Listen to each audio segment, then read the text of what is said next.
Well, hello, everyone. Welcome to Toronto Apologetics. So glad that you guys can join us tonight for this very fascinating discussion that I'll be having with our special guest. I'd like to, again, encourage you, if you have not done so already, subscribe to Toronto Apologetics. We have a lot of resources on the channel, from everything from comparative world religions to cults to political ideas and debates and sermons and interviews and so forth. So I encourage you to do that and to like the video and to share it as well.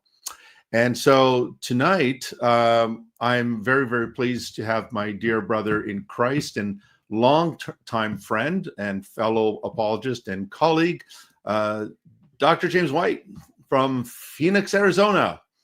We've been setting high temperature records wow. for the past 2 days. It was 84 here yesterday, Fahrenheit.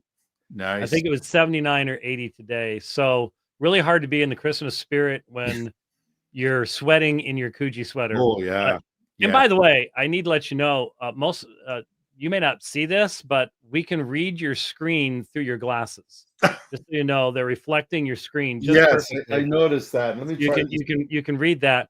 And secondly, dude, the shirt, it's like one color. I mean, do you have anything with multicolors in it? No. I may in the closet here, but it's Christmas time. Can you even pull off a red and green or something? Yeah. Is that illegal now in Canada? Because I don't know. I mean, most everything is. Yeah. I don't know. No, I didn't think about that, but you make a good point there, James. So you're sweating down there, and I'm I have a fan on right there, literally. Wow. Yeah, December, what is the 20th, something like that? Yeah. Well, I'll be going to, God willing, on Monday, heading down to St. Petersburg, Florida. So I'm really looking forward to that. It's actually my first time out of Canada in the United States. I want to smell the freedom in the air, which we don't have much up here in Canada. As you know, we're led by a Marxist leader, and our country is just in absolute shambles. Well, we just got rid of our senile leader. Yes. We don't right now. We do not have a leader. I mean, seriously, we don't. Yeah. There is no leadership in the United States right now. Mm-hmm. Except I would say that it's very strange, but Donald Trump is pretty much running things right now, and he hasn't been inaugurated yet. But there's nobody to oppose him. So it's I never expected to live through days like this where we had an open Marxist presidential candidate that still got millions and millions of votes and had $1.3 billion to spend on her campaign. Wow.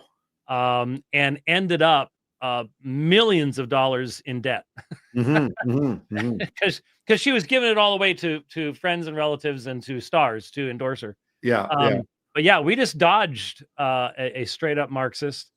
I'm not sure what's going to happen over the next 4 years. I really am not. Part of me wants to be positive, despite being a Scotsman. Wants to be positive, but the other part of me realizes that the vast majority of these people, even the conservatives that are taking power, have no Christian worldview upon which to stand, and so they lack the guidance that the Word of God gives as to how man is supposed to behave, and therefore there are dangers on the other side too. Yes. And my country has gotten to the point where our legislature is supposed to be where law comes from, and the people there are supposed to be focused upon working together for the betterment of the nation. The Congress is completely gridlocked. It can accomplish nothing, and pretty much we elect kings now, or almost a queen, I guess. But it's the founding fathers of both of our nations would look at what we have today and go, "What on earth did you all people? What did you do with that nice country we gave you?" And I recognize there are people who have all sorts of political theories as to while this is happening. I cannot avoid the simple reality that I think the vast majority of this is spiritual. Yes, It 100%. is it's rebellion. It is love of sin. It's secularism is the ultimate denial of the lordship of Christ in all Yes, things. It yes, is the negation of all of his positive work in this world. And so any nation that embraces it and celebrates it and really in essence makes it the religion of the nation is should read Psalm 2. It's been yes, around for a long time, yes, but kiss the Son, lest he be angry and you yes, perish in the way. yes. No, you're absolutely right, James. And even here, I mean, you have your Constitution is much more stronger than our Charter of Rights and Freedoms. You have the First Amendment, the freedom of speech, which, of course, the Marxist leaders there have been trying to change and amend. And of course, the second one, which is meant to protect the first one, the right to bear arms. In our country, our government is taking hunters, the weapons, the guns from hunters. I mean, these are guys that are going duck hunting, and they want to take their guns away. Yeah, And the only ones that have guns up here in Canada, and our crime rate has just gone through the roof since Trudeau's been in power. We have daily car break-ins. We had one just around my house, around the corner, and people breaking into jewelry stores in shopping malls and so forth. And so what we're seeing is the only ones with guns here are those who commit the crimes, right, and those who are protecting the politicians, telling us not to have guns. right. And so we're in a very, very terrible situation right now, James. And the taxation in Canada has gone. People are losing their jobs. They can't afford to pay their mortgages. They can't afford to go into the food banks. So, and you're absolutely right. You know, as you know, my book No King But Christ is just gone to the press, and it's going to be out very, very shortly. But Psalm 2 really says it all, right? Why did the nations rage and the people imagine a vain thing?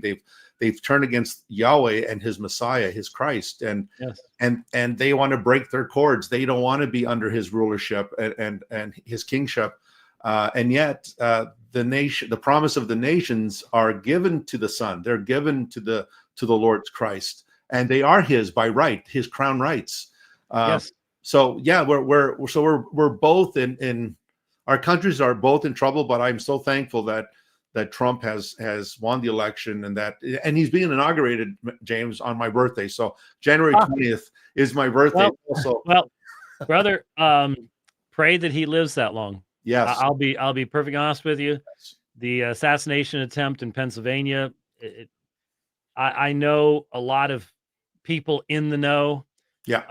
I don't know how, but Apologia got hooked up with a lot of Navy SEALs when the vaccination stuff, which I've been told Trump is going to reverse all of that stuff and give them all back their jobs with back pay and stuff like that. That would be great. The religious exemption that the SEALs submitted when they were fighting the vaccine stuff like that. Yeah. I wrote it. So Nice. I've preached sermons at Apologia where an entire pew, we had 6 active duty Navy SEALs sitting there, and 2 of them were with Team 6, which was the one that took out Bin Laden, and it's called DevGru. So you know, we have people like that, and they're very appreciative of what we've tried to do, and we try to work with them. They all said, talk about an inside job. Just like it was obvious. And so I said, when that happened, I said, if he lives till the election and manages to win it, the real question is, will he then live long enough to be inaugurated? Right. I can imagine the global instability that would result from his assassination before inauguration. Yes. It would not be a pretty thing for anybody. Mm-hmm. It would not be a pretty thing for the church. No. Because anarchy leads to tyranny, and tyranny that is soaked in secularism will be a very anti-Christian tyranny, and we'll be looking at situations like the Soviet Union again. So I hope and pray. I pray especially for my grandkids. 2 of my grandkids have birthdays today. Oh, wonderful. One turned 15, one turned 12. Mm-hmm. And that means my oldest grandchild will be able to drive within a year, which makes me very, very frightened. Yeah. Not for the rest of us, but for her. I'm sure she'll be a responsible child. But it's interesting. It also, I've been telling people, do you have grandkids? I do. I have one. Okay. So you got the first one. I got the first one. I've got 5 with a bun in the oven. So Nice, Summer's nice. pregnant again. So Lord willing, we'll be looking at number 6 down the road here. And nothing has changed me more than grandchildren. Yeah. Now, it's not that I get to see them all the time. They live here in the valley, but it's a big valley. But it was once your babies start having babies, all of a sudden you start seeing the bigger picture. You start remembering, the Lion King and the Circle of Life. And, I've even started thinking about the fact that if my oldest were to marry and have a child at the same time that Kelly and I did, my wife and I did, I could be a grandparent, great grandparent by 71. So, my dad lived to 90. I don't have any guarantees I'm gonna live to 90, but I'm now making it my bucket list to get to hold my great grandchild. That would be wonderful. Not putting any undue pressure upon any grandchildren, of course, but it would be such an incredible thing to see that generation. And of course that then makes you go, what have I done and what do I need to be doing to build more of a foundation of encouragement for those generations, even as my generation is getting ready to pass away. That's really the question that when I was a kid, Tony, we never even thought about it. Nope. That wasn't a part of our conversations in our churches. Nope. It should have been. Yeah. It should have been. It is in ours now, but that's been a change that I've experienced. So anyways, why am I babbling on about, you haven't even asked me a single question yet. Oh, that's okay, brother. That's part of the aging process. Two old grandpas sitting around talking, how's your arthritis, Tony? Huh? Well, my fingers are still okay. They're not crooked. They're not pointing in, various directions. Oh man, I'm gonna tell you, my hands have been really rough recently. They really have been. Yeah, so. No, I hear you, brother. Yeah, I mean, it's obvious, you're looking at those old videos, those old pictures, and my beard used to be nice and brown, and now it's graying, and it's gonna look like a Gandalf beard soon. And yeah, look at you. I know, bro. I see it. I have a Gandalf beard. What are you talking about?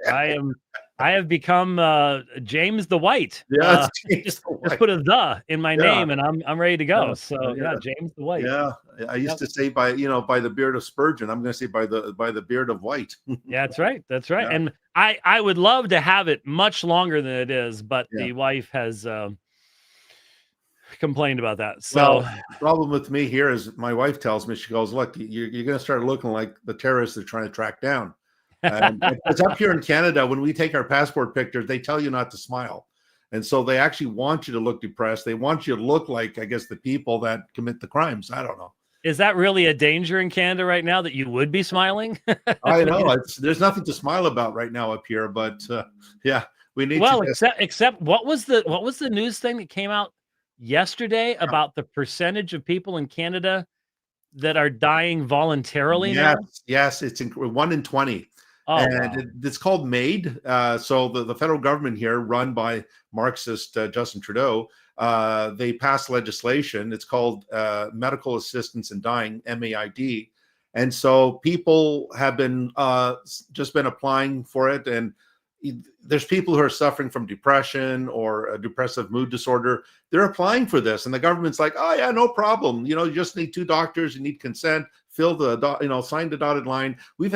We've had one lady who actually had her suicide or assisted suicide done in a church, a liberal church, and with the pastor's consent and everything. So we live in a culture of death, James. Our prime minister believes that abortion is a fundamental right. He calls it health care. He believes in physician assisted suicide. He believes in euthanasia. And so he believes in death in the womb to the tomb.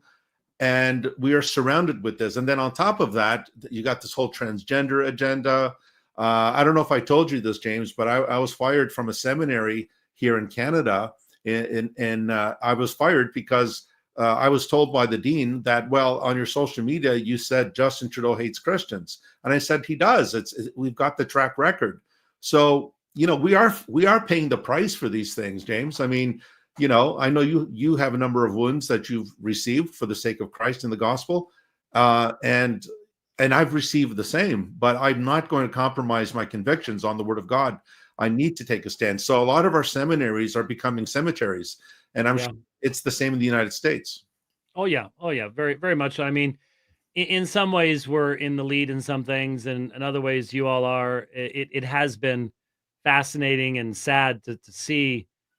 Because if you go to our government buildings in the United States, in Canada, in the UK, Scotland, Ireland, Australia, the walls are covered with the engravings of scriptural passages and all sorts of stuff like that. And it's just like we just ignore it. It's just not there. We don't know the history anymore. Most of our people have not been taught the history. The government educational systems are not educational systems at all. They're indoctrination systems. And so, yes, and it's happened quickly, but it didn't happen overnight. Yeah. And, a lot of people are blaming my generation. We did everything, but the reality is, this started even before us. And there were people like Francis Schaeffer and others that were warning in our generation about these things, most definitely. Yes, definitely. And the Canadian coat of arms, James, in Latin, it says mare, I think it says mare usque mare, which is taken from Psalm 72, that the Messianic king will rule from sea to sea. That's the sea to sea model in our coat of arms. And as you know, Canada is part of the Commonwealth, and so we have King Charles III as our head of state. And if you look at the monarchy in England, all of it is surrounded around this idea of God as king and God who appoints kings and et cetera. And the United States as well, with the founding fathers, and that humans derive their rights not from government, but those rights are given by their creator. So we are losing sight of that, James. And there's a self-loathing in our countries, particularly in the left, a self-loathing for our history, for our founders, for the heritage of the legacy that they left behind.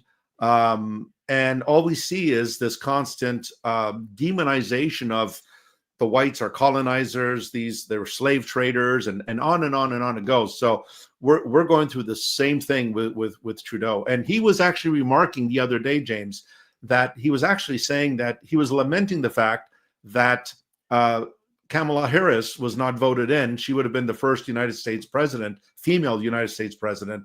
He was lamenting that fact after he met with Trump and Mar-a-Lago and ate with him, and then came back and started pumping his chest, saying that, we showed Trump and we did this. And then Trump said, okay, well, we're going to lay a 25% tariff on Canada.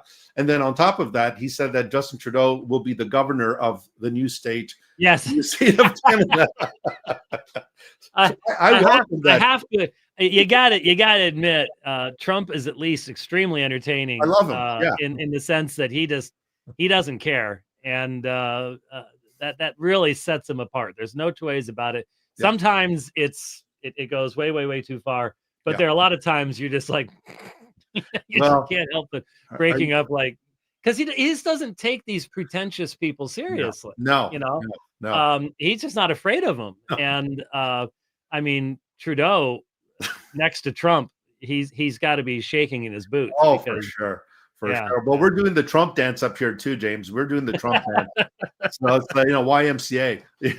Yeah. So anyway, James, I mean, we're going to talk about the state of the evangelical church today. So a lot of what we've been talking about has, unfortunately, and alas, it has seeped into the church as well. Mm-hmm. And so I look at many of our young people, the young generation in the evangelical churches today, and you're probably familiar with the article. I think it came out in Newsweek or USA. I think it was Newsweek, where it was talking about these young men are leaving mainstream evangelical churches to join the Orthodox Church, and some Roman Catholics going into the Roman Catholic Church. But a lot of them are being attracted. They're being wooed by Eastern Orthodoxy. And can we maybe talk about that, James? Because you're a pastor as well. I'm a pastor here in Toronto, and we see this shift. There's this movement among the young people that they're becoming apathetic. Everything is about loving people into the kingdom. So maybe we can talk about that, because I see this as a serious plague in our churches today. Well, it's interesting you said mainstream, because I can certainly understand why any young person raised within the United Methodist Church, PCUSA, the ELCA, and I'm talking about the American versions. I'm not sure if the names are different in Canada, but the dying mainstream denominations that abandoned biblical authority and the gospel a long, long time ago, I could see why. I think the majority of their young people went into simple secularism because they're secular themselves. But if we're talking about people leaving our churches, Reformed evangelical churches, it is interesting. I'm certainly old enough now to have seen a number of cycles of the rise of conversions to Roman Catholicism. And of course, doing what I've done since my first debate with Jerry Matitix was my first debate. That was August of 1990. That's something that is raised to me. It's an objection that's given to me over and over again. And so I've seen this happen. And it's interesting. Orthodoxy hasn't really figured in the past very much, especially during the pontificate of John Paul II. That was he was there for a long time. He was relatively consistent. He was consistent because one year he'd throw out something for the leftists, and one year he'd throw out something for the conservatives, and it sort of kept things going in a fairly middle of the road direction.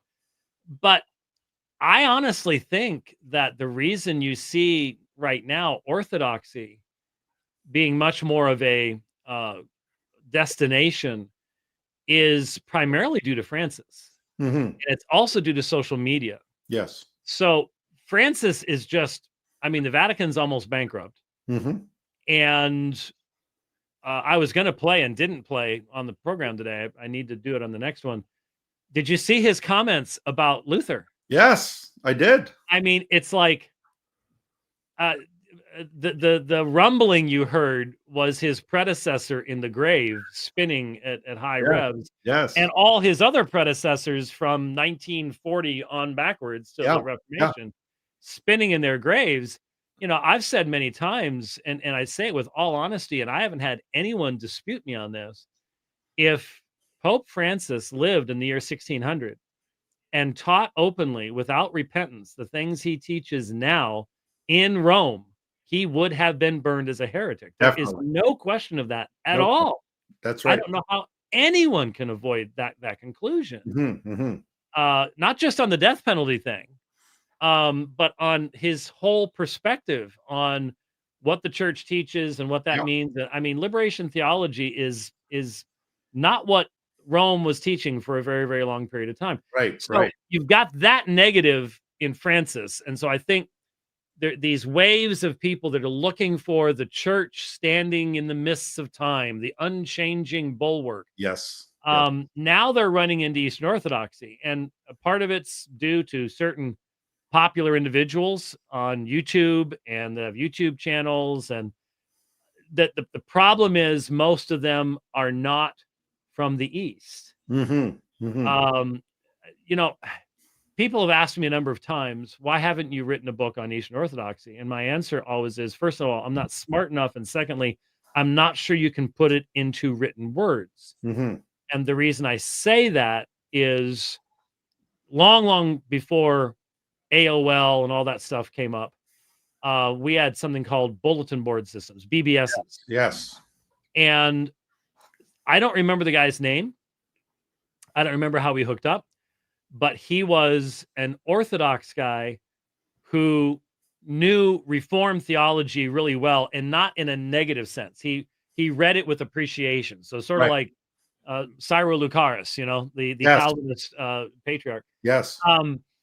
And so we had long conversations, and he really helped me to understand that real orthodoxy does not want to express itself in a forensic document that you've got paragraph numbers and subsection numbers, sort of like the Catholic Catechism, because their theology is communicated through the liturgy and prayers of the church primarily. Right. And as a result, they don't necessarily give the same answers to the same questions in all contexts. Right. And so they don't think like Westerners do. So when Western thinking individuals embrace orthodoxy, it's just been my experience. Jay Dyer is a good example of this. Yeah. He's been everywhere. He's been everything. He's gone back and forth with Orthodoxy and Roman Catholicism. Yep. But when he expresses Orthodox beliefs, it's primarily in a Western way of speaking that I don't know. For years, I was going over to Kyiv and teaching in Irpin, which is one of the suburbs of Kyiv. Right. And so I got to see native Orthodoxy, people who live in an Orthodox context, and very, very different, very, very different. But I don't know that I could express that in written words. That's why I haven't written a book on it. And so what people are being attracted to, I think they would have been attracted to Roman Catholicism, but Francis is putting them off. And so they're going for Orthodoxy, but I'm just not sure that they really understand. I still don't know if they understand things like theosis, energia, the energies of God. 3-hour-long standing services are really cool, though. It's better than what you used to have, So I think that's where some of that's coming from. The problem is that then leaves it open for them to sort of define a lot of the theological aspects that Orthodoxy doesn't necessarily say a lot about. Right. And that always leaves me with questions as to what they ever understood about the gospel, or anything like that. I mean, Simon Lucaris clearly, I think, believed the gospel. Yes.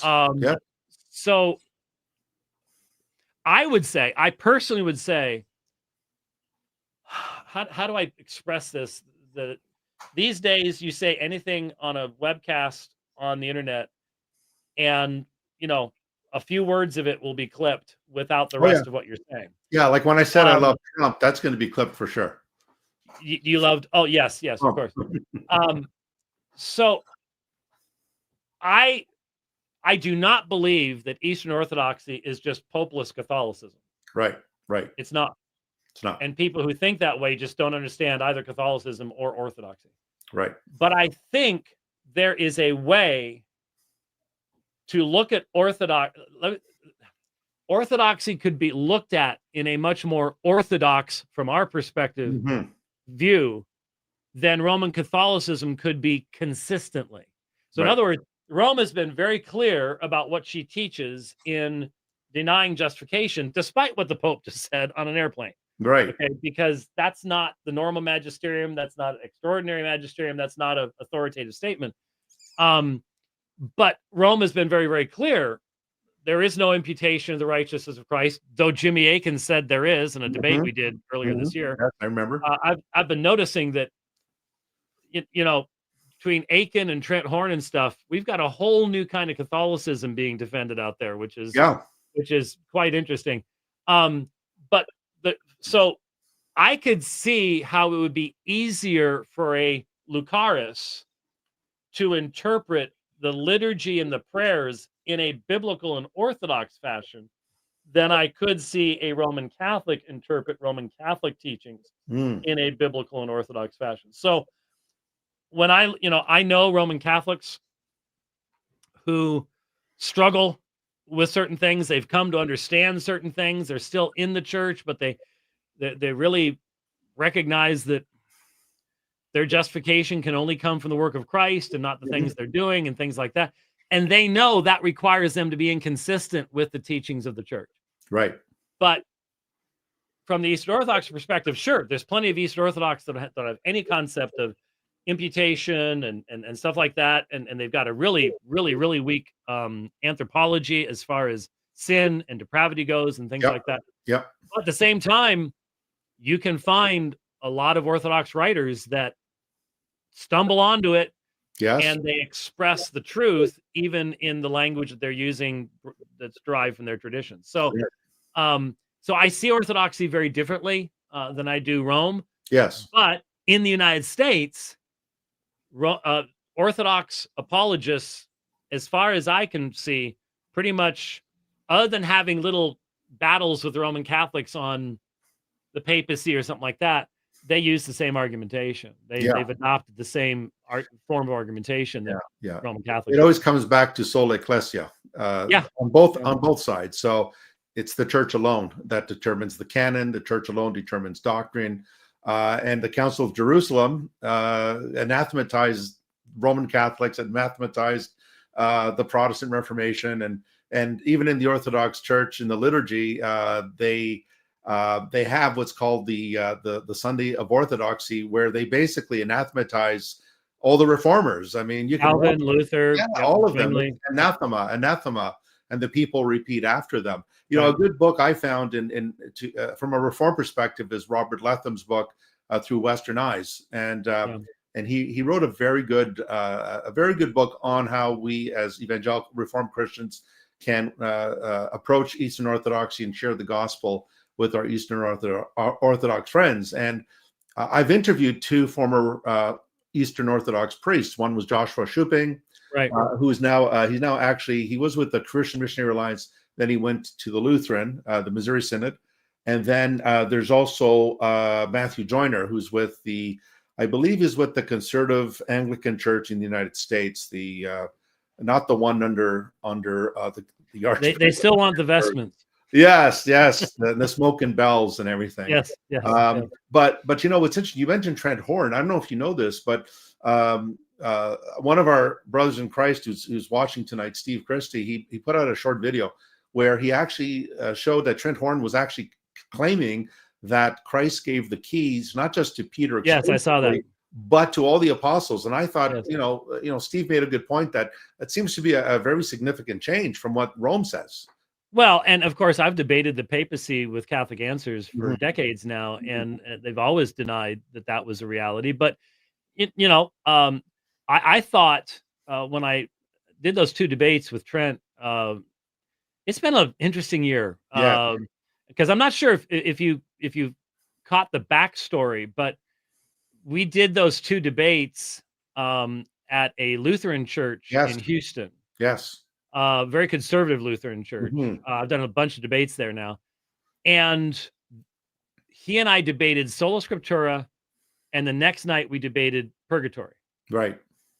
And I thought if someone watched them in order, they'd go, what just happened? Yeah. Because basically Trent Horn bought into a Jimmy Akin thing, and basically what they're doing now is, purgatory could be instantaneous. There may not be any period of time involved. It might be an instantaneous thing. And I'm like, I'm sorry, but how can you say this is the same church historically? Yes. When your saints used to have constant visions of popes in purgatory that had died 150 years earlier. Yes. The whole concept of indulgences, the Sabbatine privilege, all this stuff was based on experience of Satis Passio over time in purgatory. And now it might be instantaneous. And it's like, again, these guys would have to be very careful in the year 1600 Yeah. Or they'd get themselves tied to a stake and turned into a light. So, right. But it just struck me that there is an evolution taking place. Trent did not, in our debate on sola scriptura, bring his argumentation up where he has questioned the meaning of theopneustos. I'm not sure if you've seen his stuff on that. But he didn't bring that up against me. I think I know why. But then we had done that debate on Friday. The next Monday, we had been trying to get Jimmy Akin to agree to debates in Livingston, Louisiana, because he doesn't want to drive very far from where he lives, but that's within the range. Right. And we had been put off and put off and put off. And finally, the next Monday, we gave up and we said, well, we're just not going to do it. We're going to do something else. And they, at that time, said to us, oh, no, Jimmy's fine with it.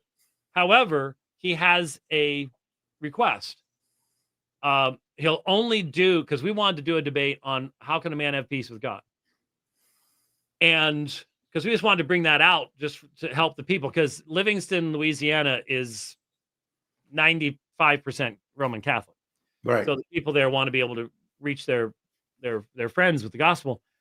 He'll only do that if you debate him on sola scriptura first. Now, I had debated Trent on Friday night. On Monday, Catholic Answer says he'll only debate you if you debate him on sola scriptura. Now, and they had specifically mentioned that they had seen the live stream of the debate with Trent. So why in the world, 3 days later, if you thought Trent had done a great job, why would you demand to do sola scriptura again in just a matter of weeks with Jimmy Akin? It did not make a lick of sense, but we're like, okay, fine. I think that made 5 debates on sola scriptura with people associated with Catholic Answers since 1990. Wow. And it's like, I just had a convert contact me on Twitter and say, would you come on my program to debate Robert Sungenis on sola scriptura? And I'm like, what more can be said? And besides that, Bob is a geocentrist. He's as close to a sede vacantist as you can get. He has a completely different view of. He went on Chris Arns's show, as you well know, to talk about how Jimmy Akin had misrepresented Catholicism in the debate on how we have peace with God. Right. So he's no fan of Francis. So why in the world should I debate sola scriptura with him? Right. Right. He needs to defend why he's still a Roman Catholic when he doesn't actually believe what the head of the Roman Catholic Church is teaching. That's what should happen, you know. So, but it's like, why are we going back over all this stuff again and again and again and again and again? I came close in a debate. I did a lot of debates this year. With a young man we did it in Colorado Springs. He's from Albuquerque. Oh, was he? Is that Rocky, the guy that sounds like Rocky? Gerardo, yes. Yeah. And Mr. Gerardo. Look, one of the nicest guys I've met, and we may get to do a debate late in next year at the church in Houston. Okay. I'm hoping that something like that works out. But he agreed to a thesis statement that at least opened up the possibility of him having to defend the Roman Catholic papacy as an ultimate authority. It still ended up going primarily against sola scriptura. It was still, I thought, a useful debate. And the thing, honestly, Tony, that encouraged me was we got along so well that I still had a few weeks in my trip left. And I said, I'll tell you what, I'm going back home through Albuquerque. Could we have lunch when I come through town? Right. And we found a truck stop because I've got a big RV and I got to go back with the big trucks to get DEF, diesel exhaust fluid, and stuff like that. And so I found a place near where he lived, and we had lunch together. And one of the things he told me was he's seen all my debates, and that's where he learned to debate. Wow. And that's where he learned what a good debate is. Right. And so I think that's why we got along. And I mean, we weren't pulling any punches, we were going at it real well, but it wasn't in a nasty fashion. And he said, you know, you've shown me how you've got to do debates, and so that's how I've got to do debates. So I was encouraging to me, Yes.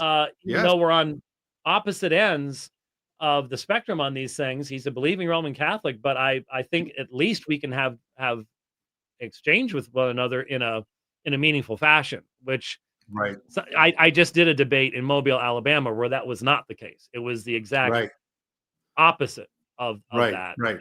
So yeah. Yeah. Anyway, what were we talking about? I don't know. We're just sitting here talking about stuff. Yeah, it's important stuff.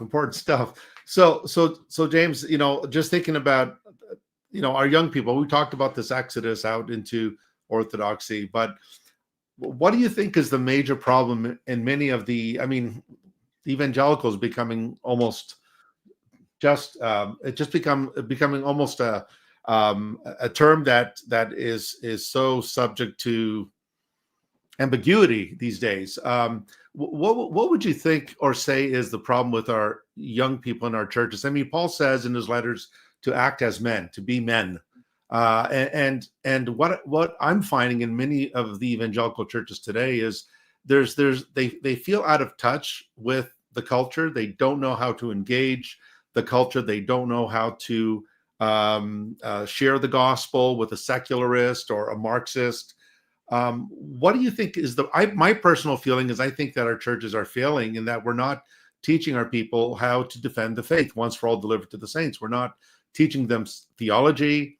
We're not teaching them how to give educated, well-reasoned responses to criticisms against the Christian faith. I find most of our churches today are becoming, they're just entertainment centers where Christians go to get what you have famously called the infallible fuzzies.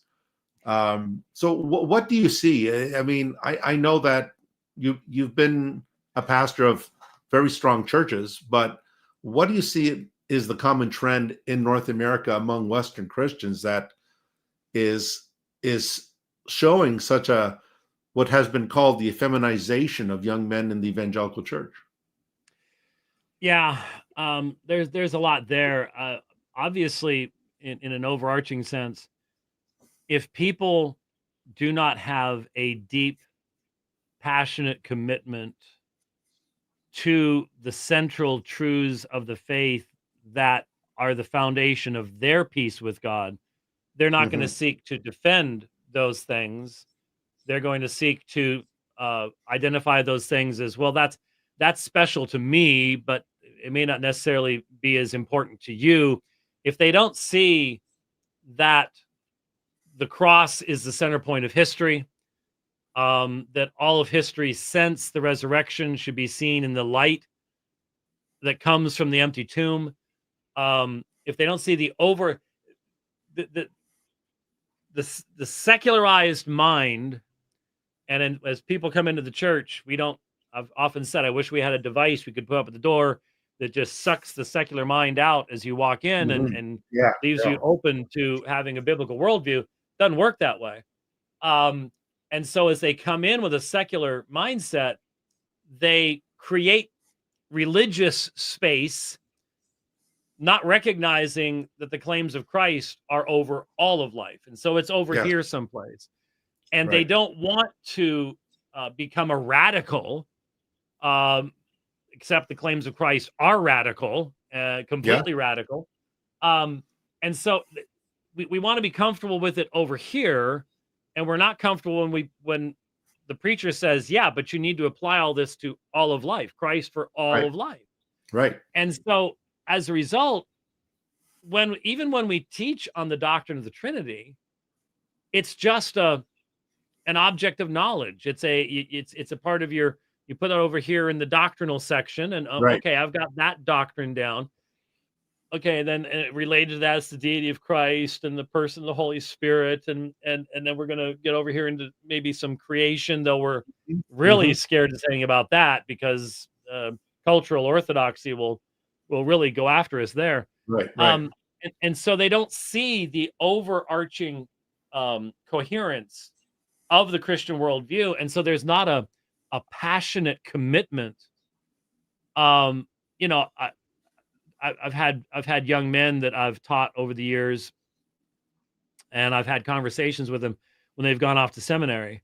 And I've said, look, when you go to seminary, the temptation is, you know, right now, you know what you believe, you're firmly grounded. The temptation is that you go off to seminary and you're so impressed with your professors and you're so impressed with Christian scholasticism and stuff like that, that you end up losing that passionate commitment to the gospel and to the centrality of these things. And you don't see that what you're talking about in Christian theology is how you each morning are supposed to have peace with God, because you recognize your own sinfulness, your own sinful heart. How can I have peace with God? Well, it's because I have the righteousness of another. And everything is connected to that. Jesus has to be who the Bible says he was for that to be true. You know, everything God's law says about sin has to be true. It's all a whole. And once you have that foundation, you've driven that stake deep into the ground, right? Then you're not going to move from that. But we're not challenging people to drive that stake deeply into the ground, because that would be too radical. Right. And so the vast majority of preaching, let's just be honest, in evangelical or Reformed churches, doesn't have that passionate call for people to recognize that if you're going to say you believe this, then there are results of that. There is a commitment to that. This needs to be long-term. This needs to be something that you're not that you're just excited about now, but that you're going to be excited about 30 years from now. And it's not your emotional excitement. It's that this is what defines who you are. This defines your relationship with God. This is true for everybody. It is proven by the resurrection of Christ. Yep. All of those things. And you don't get that kind of whole theology presentation. Instead, you've got Andy Stanley out there talking about unhooking from the Old Testament and you know, the Bible isn't really the word of God. The main thing that makes Christianity true is the resurrection. And I go, and Andy, what does the resurrection mean? Don't quote the Bible now. Don't go there. So Andy it's Marcion redivivus, right? It's Marcion back again. So that's the history of heresy, isn't it, James? That heresy doesn't we don't really get rid of it. It goes down for a while, goes back into the abyss like the beast, and then it comes back. It morphs into another shape, into another, into a new doctrine. Remember, the other fellow that talked about that pastor that wrote the book Love Wins, and everything was about how he bought into this whole universalism that God's going to reconcile everything back to himself, even Satan and the demons. And again, that's just Origen redivivus. It's Origen all over again. So really, let's be honest. Origen was incredibly brilliant in his heresy, for sure. Unlike most modern heretics, which are just as surface level in their heresy as most of the preaching is. But definitely, I agree with you too, James. Whenever I teach in seminary on the Trinity, the first day of class, I ask my students to define the Trinity, and it's like there's Arius sitting over there, there's Sibelius over there, and is over there. It's three parts. No, that's partialism, and it's three manifestation, that modalism, or it's subordinationism. And that's the problem. Hosea 4:6, my people are destroyed for lack of knowledge.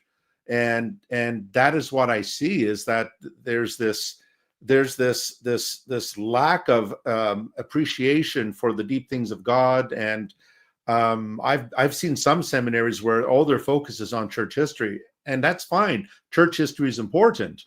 But let's face it, James, out on the mission field, telling people what Martin Luther's favorite ale was is not going to save their soul. Well, as professor of church history at Grace Bible Theological Seminary, I've never encountered a seminary that was all church history. In fact, most of the time when I've taught church history, I've sort of felt like the little orphan over in the corner going, this is sort of important. We need to know where we came from, and it's like, nah, Now we need to teach everybody how to run programs and right. Create leadership and all Yeah. the rest of this kind of stuff. So that's been my experience. Yeah. I would almost like to try to help someone to fix an imbalance like the one you just described. Church history is important, but it's not everything. Right. But hey, let's be honest. The Bible tells us, um, you know, the hymn, and I'm not sure what you do with it in Canada, but the hymn, "Here I raise my Ebenezer." Evan Aitzer, Yes. stone of help. Yes. And I everybody at Apologia and PRBC, where I was at for 29 and a half years, Yeah. they all look at me when we sing that song, and they all say Evan Aitzer. They don't say Ebenezer. They say Evan Aitzer because that's actually how it's pronounced. Right, in Hebrew. And they know what it means, but most people don't. Here I raise my stone of help. The patriarchs would put up those piles of stone, and it was to commemorate when God had done something, extended his grace into their life. Yes. And most modern Christians, when you talk about church history, Billy Graham is ancient church history to many of them. And in fact, let's be honest, he's starting to fade from memory. Yes. Who is Billy Graham? They don't know. They have no idea of where their theology came from, where the vocabulary of their theology came from, why we think certain things are important and why we think other things are adiaphora. They just don't know. Yeah. Because no one really talks about it anymore and connects them with that history. And I think there's a longing for it. About a year and a half ago, I drove all the way back to Washington, D.C., and I spoke at a G3 conference there in the area. And then we visited the Museum of the Bible. First time I had been there. Oh, yes. And they wouldn't let me do a tour. So we just did it unofficially. And we just met up on the manuscript floor. And I had like 150 people following me around. So I think they sort of got the idea we did it anyways. But but I could just tell, these folks loved that. They loved looking at the manuscripts and hearing about the history and how it all fit together. And you go from the papyri to the majuscules and uncials and eventually around to, they had I've got a 1550 Stephanus right down here. Oh, yeah. The real thing. Yeah. And those are all behind glass and stuff there. But anyway, they loved it. They want to know this kind of stuff. So it's not bad to do it, but then you can lose the balance and go another direction, I suppose. But it is true that I think one of the reasons that we have the exodus that you're seeing is because we don't know church history and because we don't know what the Reformation was about. We don't understand, from my perspective, Eastern Orthodoxy is 6th and 7th century Christian tradition fossilized. Yes. It's frozen in time. Yes. And so do a lot of their beliefs go back to that time period? Sure. No question about it. But it's fossilized. It can't develop. It can't engage the modern world.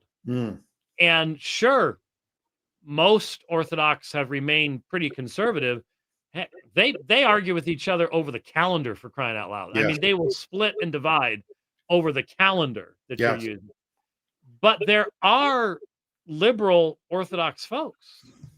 I was listening to, what's the guy's name that went over to Greece, I don't know, earlier this year, maybe late last year. Gavin Sorry? Gavin Ortland? Yes, yeah. And you listen to the guy he was dialoguing with. Not particularly conservative. No. Those people are there. I'm not sure how they're there. I'm not sure how that functions, to be honest with you. But obviously, it's Greece. So you're going to have that kind of thing taking place. But most of our people don't have, I mean, honestly, when they look at church history, they may have heard the Council of Nicaea. They may know where the Reformation took place as far as sort of the time frame, but pretty much everything between Martin Luther and Nicaea is just a big blank. got no idea how Orthodoxy developed, no idea about the influence that Islam had on Orthodoxy, both apologetically and theologically. They just don't know. So they don't have any foundation upon which to critically evaluate the claims that are being presented to them by representatives of Eastern Orthodoxy, like a Jay Dyer or something like that. They just don't have any knowledge by which they can evaluate that kind of stuff. And yet, contrary to the claims of the Eastern Orthodox Church, that there hasn't been innovation, like the filioque, they say, well, that's a heretical innovation. And yet it took 500 years later for the Great Schism to occur. And when they claim there's been no innovation, I mean, even the acceptance of the 7 mysteries, which is what they call the sacraments, they call them the mysteries. They accepted the 7 mysteries much later in the medieval period. And so there was dispute about whether there were 2, whether there were 3, but the 7 were accepted in the medieval period, I believe it was the 1600s that it was accepted. And even I don't know if you've ever been in an Eastern Orthodox church, James, but there's what's called the iconostasis at the front there that separates where the priest goes to the back to conduct the Eucharist, and you've got the icons of Christ and the Theotokos and so forth. There are Eastern Orthodox scholars that would tell you that was later, it was added to the church's structure much later. John Chrysostom knew nothing about the iconostasis. He never talks about it. And so I think when you hear them say, well, we've never, ever changed, we've been the same, that's not true. I mean, Orthodox theologians and scholars openly admit, no, there have been changes, there have been innovations. But it would be consistent with the spirit of tradition, I'm sure. Correct, which is guided by the Holy Spirit. So James, why don't we take some questions at this point? And folks, if you have any questions for Dr. James White or myself, you could just put a Q in front of your question. So I'm just going to scroll here and pick up any questions that we have here. So let's see, we have one here from Born Again RN. I know this brother from Ohio, Steve Christie, has the increase in liberalism in the Evangelical Church, example, calling the RC Neo brothers instead of them being the mission field, spilled over to the secularization of our government. What do you think, James? I'm not sure what the question is driving at there. I mean, obviously, denominations, mainstream denominations that liberalized, since they no longer believe that God had spoken clearly, then they can no longer speak with any kind of authority to the government, and hence could not function as a bulwark against secularization. And certainly denominations that, fall under Darwin's sway,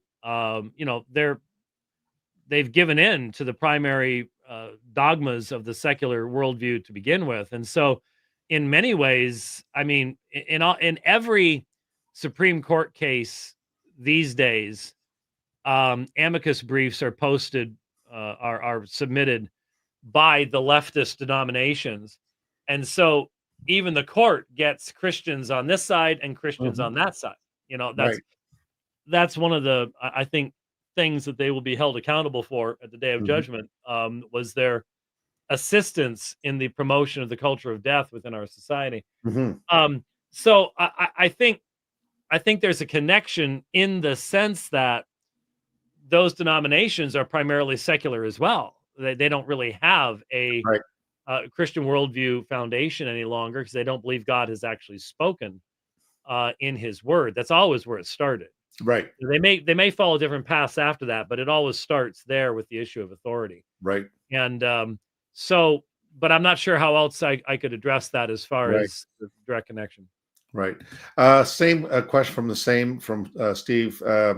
When do you think the U.S. went from a Christian nation, a SCOTUS 1879, to being more secular, antagonistic towards biblical Christianity? I think, and I've not done any study on this, but I know there are books out there on it, and it's, just one of the many topics I think would be fascinating to look into. But if you look at England and the formerly Christian nations in, Belgium, Netherlands, Mhm. in Northern Europe. After World War I, there is a real swing, and I think part of it was just simply the massive death, the casualties, the it was just murder on a Mhm. grand scale, and it was pretty much close up murder Yeah. in World War I.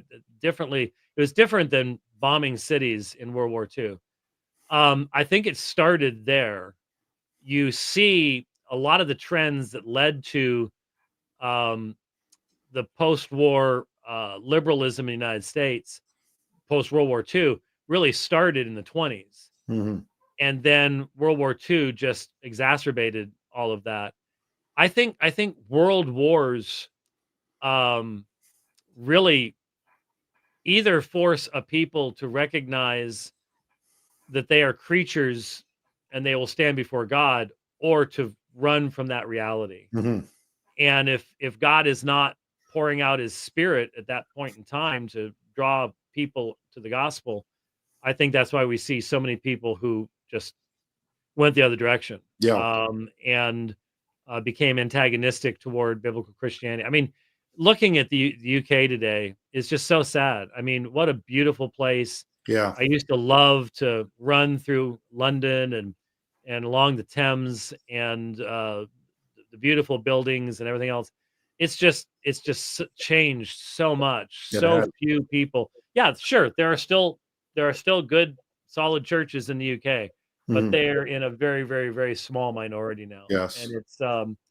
it's a sad thing to observe. Yeah.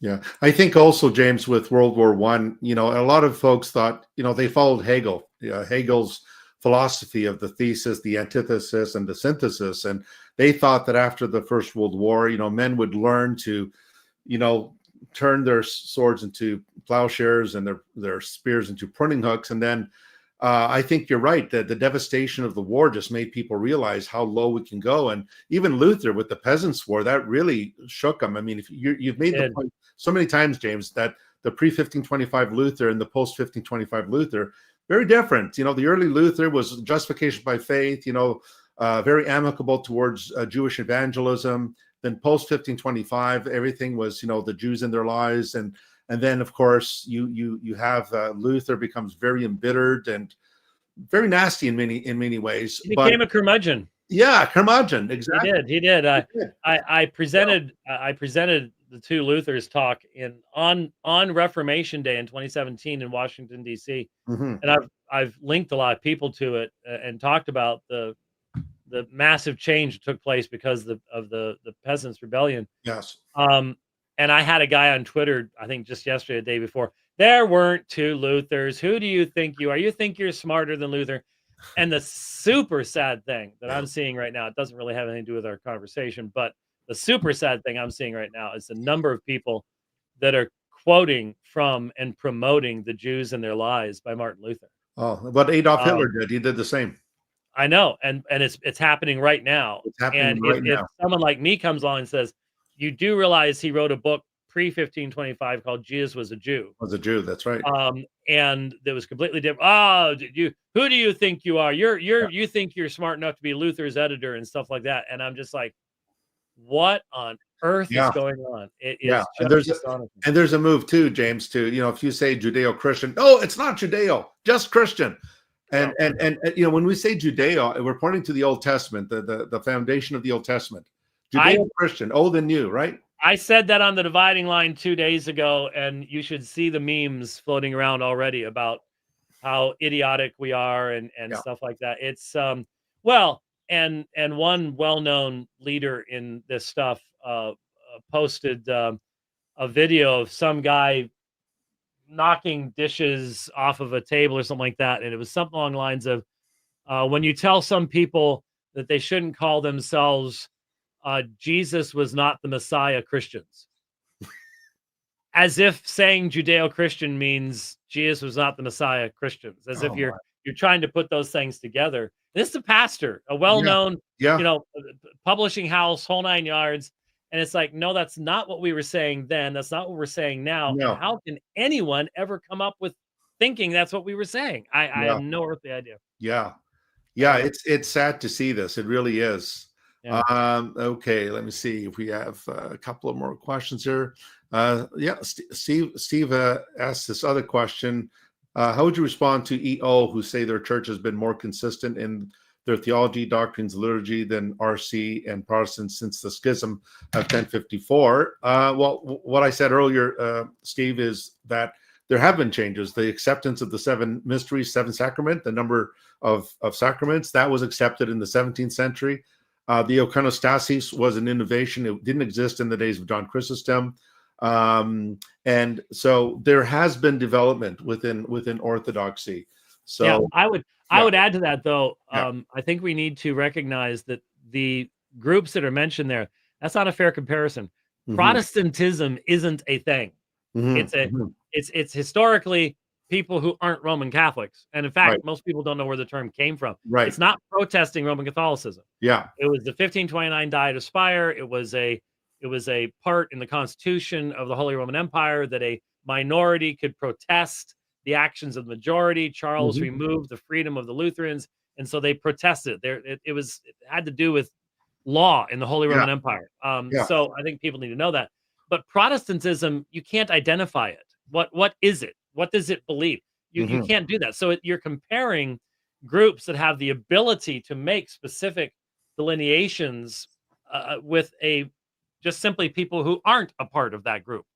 So sure, has Orthodoxy remained more consistent than Roman Catholicism? It has, especially with Francis. There's no question about it. Definitely. The question is, what about remaining consistent means you're being truthful? Right. Because if you're simply remaining consistent to false assumptions and false traditions, that doesn't mean you're being truthful. See, that question doesn't have scripture in it as a revelation from God to determine what truth is. Right. And so even when looking at Protestants, what you should do is you should look at which of these groups believe in sola scriptura, believe in tota scriptura, and practice these things. How consistent have they remained over time versus somebody else? And that would be the real example of consistency. Right. But it's never how it's done, unfortunately. Right. And even the claim, James, about antiquity. Oh, we're the ancient church. Cyprian once said, "Antiquitas non est veritas." Antiquity does not mean truth. Just because something is old does not mean it's true. I mean, the Judaizers were a very old movement in the first century when Paul was around writing Galatians, but they were wrong. The Gnostics were a very old movement that arose in late first century into the second century, middle second century, but Gnosticism is deadly wrong. So this claim to antiquity, I think it's a fallacy called the fallacy of age. Just because something is old doesn't mean it's necessarily true, and vice versa. Because it's new doesn't also mean it's necessarily true. But we need this standard that God has spoken. We need a standard by which we can judge whether or not these things are so. So we need to avoid this idea of, oh, we've been around longer than you guys have, and so we're the true church. Right. Yeah. Okay, let's go on here. Let me see. So folks, you do need to put a queue for us to pick your questions. Okay. Let me see. I've probably bored everybody to tears, or my sweater has caused people to have epileptic seizures and they've had to leave the audience. Some people said, James has a very colorful sweater. I have many colorful sweaters. Yes, he does. I can vouch for that. Okay. Steve here. Do you think the lack of knowledge of church history with evangelicals contributes to conversion away when they learn RC and I think he meant EO beliefs date back hundreds of years before Reformation? Yeah, I think so, 100%. Yeah, almost definitely. Yeah. Since if people don't understand what led to the development of doctrine, don't recognize, for example, that purgatory was a doctrine that developed over centuries and centuries and centuries, then all of a sudden they run into something new. They've never heard of any type of defense of this stuff. And it's like, wow, we never talked about this at our church. Well, that's why we do talk about it at the churches I preach at anyways. So they're aware of these things. Excellent. Okay, Toto Bermundo, are charismatic evangelical churches led by a single pastor, maybe just assisted by his wife, not a valid church? Plenty of small churches like that where I live. God bless. Wow, that's a totally different topic. Yeah. Obviously, I believe that the biblical form of the church is um, plurality of elders. Yep. And when you look at the biblical offices, there are two of them, and the qualifications in First Timothy and Titus are all about men. So if you're going to have women in office, you're going to have to basically sacrifice scriptural sufficiency in being able to give you the description of how is a woman qualified to function in this way, separate from her husband and things like that. Right. So in my experience, there are in a lot of charismatic churches and a lot of fundamentalist Baptist churches too. I mean, I was raised in fundamentalist Baptist churches where you had a equally unbiblical form of church government, and that is you had deacons that formed a deacon board, and they hired a pastor. Yes, and they could fire him on a whim, and often did. My dad was more than once. And so, I was in Bible college before I ran into, being seriously challenged looking at the book of Acts. Is that how things were done? And the answer is, no. Nope. There were deacons didn't have that authority, and that wasn't their role. And, so most folks grow up with a particular ecclesiology and just assume it and just go, oh yeah. And then I just remember after a class in seminary once, standing outside with some of the other guys, and it's like, what we studied tonight would indicate to me that the churches I've been in my whole life, have not really been consistently biblical in how they do things. And wow, I've seen a lot of problems that have been the result of that. That doesn't mean that if you do it right, then you're not going to have any problems. But yeah, it's a problem. And I actually contributed to a book. Years and years ago. Perspectives on Church Government, 5 Views of Church Polity. And it was Danny Aiken. That's interesting. James Leo Garrett, Robert Raymond. Oh yeah, Robert Raymond. Yes. Myself and Paul F.M. Zoll. And I've been open about it. This was a debate between me and Robert Raymond. I mean, seriously, one of the other guys, he started his essay. I actually think the plurality of elders position is probably more correct, but I've been asked to present this, so I will. It's not going to lead to the best forms of argumentation. No. Bob Raymond and I used the maximum number of words allotted in responding to each other, but not in responding to anybody else, because we didn't have to. They weren't challenging us. It was interesting. He knew who his opponent was, and I did too. So it's still useful. It's still useful. Yeah. We have a good question here, James. What books would you guys recommend on church history? Well, there are lots of books, and there's two kinds of church history books. There are church history books that focus upon a particular aspect, a particular individual. Here I Stand, the life of Martin Luther, biographies of Adoniram Judson or Athanasius or whatever. And then you have your big sets, your Schaff's 8-volume church history, which has lots of Latin and German and stuff like that in it, that makes it sort of hard to dig through for most people today. I happen to be dear friends with a living church history legend by the name of Nick Needham. Oh, yes. And he's working on volume 6, so 5-volume set, 2,000 Years of Christ's Power. He lives up, he used to live in Inverness. He's sort of outside of Inverness now. His health is not good.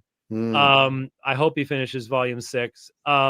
But Nick's a dear friend. I used to fly up to Inverness, and we would have just awesome times sitting at this little, had the word white in it, restaurant right across from the hotel I stayed at. And once I took a sleeper train up from London without telling him, and surprised him, just knocked on his door and just surprised him. That was that was just too much fun. And he and I went to search for Nessie. Since we're in Inverness, we took a day trip. It was a beautiful, and this is what was unusual. It was a beautiful sunny day, which is very rare in Inverness. I assure you, it is.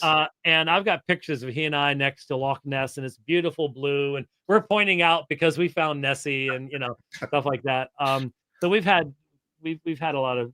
It's not like we've spent a bunch of time together, but I did get to co-teach a class with him. He was teaching a church history class at the school there in Inverness and Highlands University, and we were covering Cyprian. And that was just too much fun. It was just too enjoyable. Did you understand the students when they spoke to you? Yes, I am Scottish, so I know. And I've spent a lot of time in Annie's Land, which is a suburb of Glasgow. I had a dear pastor friend there. He's passed away since then, passed away a couple of years ago. But we would do outreach there in Glasgow, and we bring people in and give them coffee and stuff, and then sit down and talk to them about the gospel. Well, they brought a guy in, a true Glaswegian, and he sits down across from me. I could not understand a single word he said. None. I couldn't even find the word "the" in there anywhere. I'm sort of going, Jim Handyside was his name. Jim, help. And then when he started talking to him, somehow he understood him. Wow. They say they speak English, but I don't believe it. This is a very interesting question, James. Thanks for the question, John. In regards to Christian education, should we send our kids to Catholic or public schools knowing the indoctrination of secular movements? Let me just jump in here, James, and maybe you could add to it. I know in Canada we have the separate school boards up here. The other word for the Roman Catholic schools, they're basically forced by the government of Canada to teach diversity, equity, and inclusion. DEI. I prefer to call it DIE, die. Right. And they're teaching basically the same thing. They have the LGBTQ flag in the classes, or they raise them on the flagpoles. Most of the teachers in these Roman Catholic schools don't know nothing about Catholicism. Some of them, of course, teach evolution, and others will teach things that are completely contrary to the catechism of the Catholic Church. And so I understand the need for parents to want to put them, they think that putting them in a Catholic school is better than a public school, because at least there you're getting some sense of piety or theology. But what ends up happening is they're pretty much not very different here in Canada. I don't know about the United States, James, how it works there. Well, the nice thing is, I live in the United States, and so my grandkids are all homeschooled. We have a homeschooling up here as well. Okay, yeah. It really seems to me, and I don't know the situation in Canada, but the public educational system in the United States has been completely taken over by the secularists. It is the central temple of abortion, homosexuality, everything. I mean, rainbow flags everywhere. Yeah, it's just completely taken over. And so I just, I went through the public school system, and it was a different world. Okay, 1960s, 1970s. Yeah. I still had to fight for the faith, but that was a good thing for me to have to do. Now I can't see how I can't see how you minimally would not have your children in a Christian school, a good Christian school, or homeschool them. I just don't see any way around it now, because they know they need to have those children for many, many years to turn them into secularist zombies. Yes. And that's exactly what their intention is to do. They're not educating anymore. They are indoctrinating. And correct. So, yeah, it's been really good for me to see the homeschool community. At Apologia, I would say 90% of our kids are homeschooled, and maybe 10% are in a Christian school. There might be some in the public educational system, but I'm not aware of it. Yeah. Because we just recognize the corruption of the whole system. Right. Yeah, I totally agree. You have time for one more question, James? Because yes, because I know you need to go. So here's our last question. Benjamin, he's a Polish brother that I know, James. He's actually translated some of my videos into Polish. And do you get requests sometimes from people to translate some of your debates or your lectures into other languages? Yes. I know the Roman Catholic controversy has been translated into Polish. Okay. Bethany House does make that available. So Okay. I think that's the only one in Polish, but yeah, it happens. But in your videos where you do lectures on Roman Catholicism, have you had anybody say, can we translate that or dub that into? Various languages. Okay. I can't say exactly who. Benjamin has done that with some of my videos. So, I mean, if you ever want someone to do that with your videos, he's a great source. Yeah. So he says, White, you signed Antioch Declaration, which includes believing that unbelieving Jews shall convert later to Christianity. Do you hold this point expressed in the document? Well, I'm not sure how that's being interpreted. I interpreted that as in a post-millennial context, and that is that there will be an outpouring of the Spirit of God so that people from every tribe, tongue, people, and nation will seek God's Torah as the promise is, and bow the knee to Jesus Christ. So that would include Jews in that. I do know that obviously there are lots of Reformed men who believe there will be a special work of the Spirit amongst ethnic Jews to draw them under their Messiah. Yes. I'm not going to argue about that. I don't know that I don't think that's necessarily what's being referred to, but it's adiaphora for me at that particular point. So I interpreted the statement in the Antioch Declaration in a post-millennial context. Other people wouldn't have that eschatology, would have to interpret it differently, I suppose. But that was my understanding of it. Right. Okay. Well, thank you for that. Well, thank you, Save the Cross, for your contribution there. Appreciate that. So, folks, I just want to thank you for joining us tonight. I apologize if we're not able to get to your questions.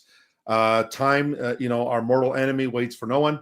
And so Dr. White also has other commitments as well. We want to respect his time. So, James, it's always a breath of fresh air to talk with you, and it's good to talk with you because it tells me that I'm not losing my mind. We're all or that we've both lost our mind together. Yeah. The thing about senility is when it strikes, we'll never know. That's right. But it's good to know, brother, that the one thing I respect about you, James, is that what you said 20 years ago is what you're saying today, and some have said that about me as well. And so we need to be consistent with our witness, and so I really appreciate that. Yeah, you can't define truth without speaking of consistency. Exactly, so, truth is consistent. That's how it works. That's right. So, James, I want to wish you and your family a Merry Christmas, and thank you everyone for joining us, and we appreciate you and hope to see you again. So, until next time, the Lord bless you. Bye for now.